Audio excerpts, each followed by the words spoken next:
உலகமே வியக்கிற அளவுக்கு அளவற்ற செல்வம் இருந்தாலும் எந்த ஆடம்பரமும் இல்லாம எளிமையையும் சேவையையும் மட்டுமே தன் மூச்சாக கொண்டு வாழ்ந்த ஒரு மாபெரும் மனிதர்தான் ரத்தன் டாடா. உங்களுக்கு ஒண்ணு தெரியுமா? உடம்பு சரியில்லாத தம் பாட்டிய பாத்துக்கிறதுக்காக அமெரிக்கால மறந்த தம் முதல் காதலியும் சொந்த வாழ்க்கையும் கூட தியாகம் செஞ்சுட்டு தயக்கமே இல்லாம அவர் இந்தியா திரும்பினார். பிசினஸ்லயும் அவர் அப்படிதாங்க. இண்டிகா கார் தோல்வி அடைஞ்சப்போ ஃபோர்டு நிறுவனம் அவரை ரொம்பவே அவமானப்படுத்தினாங்க. ஆனா அது அமைதியா ஏத்துக்கிட்ட அவர் பின்னாடி அதே கம்பெனி கிட்ட இருந்து ஜாக்வார், லேண்ட் ரோவரை விலைக்கு வாங்கி ஒரு சரித்திர பதிலடி கொடுத்தார். அது மட்டுமா, லாபத்துக்காக மட்டுமே அவர் எதையும் செய்யல.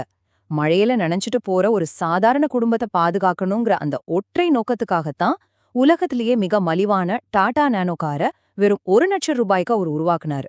சரியானதை செய்யுங்க, சுலபமானதல்ல. இப்படி வாழ்ந்து காட்டின அவரு தன்னோட முழு சொத்துக்களையும் அறக்கட்டளைக்கே கொடுத்துட்டு ரொம்ப அமைதியா விட பெற்றுட்டார்.